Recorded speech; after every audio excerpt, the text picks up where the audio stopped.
Take me back 30 years ago. DeJuan Sims, a 4-year-old child, went missing here in Livonia. What do you remember about that case? Well, I remember, getting called into work eventually after the initial missing report.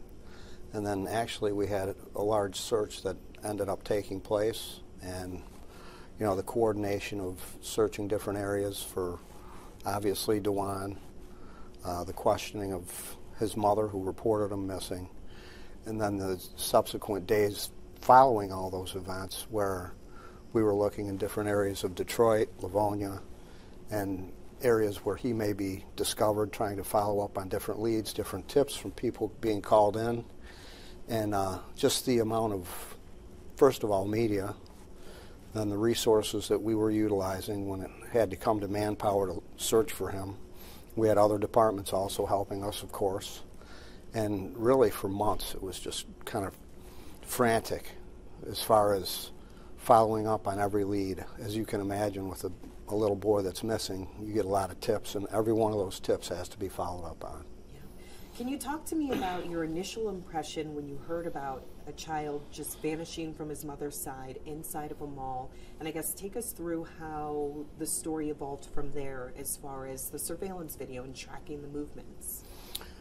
Right. So when he was originally reported missing, of course, you would think that anybody's reaction would be, as a mother and or a father, regardless of which parent or somebody who's in charge of a child, that it would be frantic, where, oh my gosh, my child's missing right now, what do I do?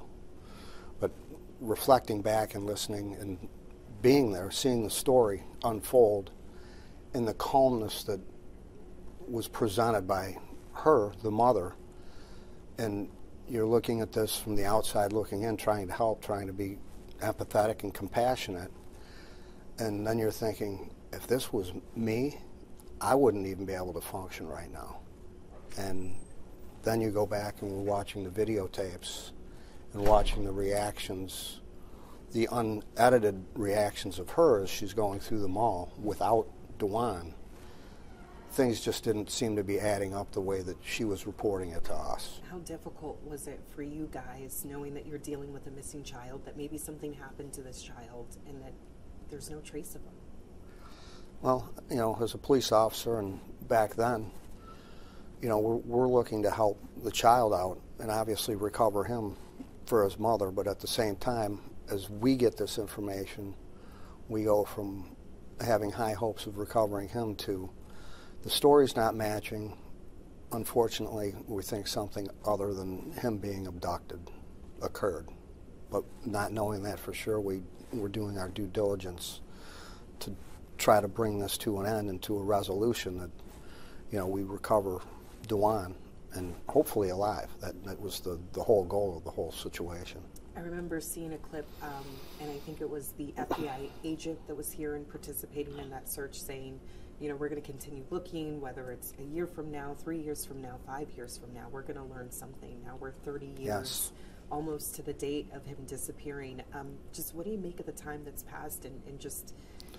Well, as you've seen in other cases, I mean, the hopes at this time is, as time passes, you hope that somebody has heard or knows something about this case from 30 years ago, and that somebody with a heart that knows what really happened would come forth and call our department and, give us some information that we could follow up on and hopefully bring the case to a resolution. And that's really the hopes at this point.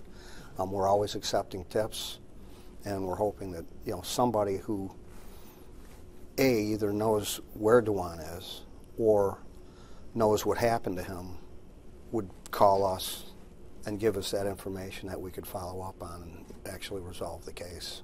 Do you still feel to this day that DeJuan Sims knew what happened to DeJuan?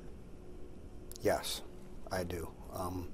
For the fact that when we watch those videos, she's reporting to us that they went to Wonderland Mall, and we know that's not true.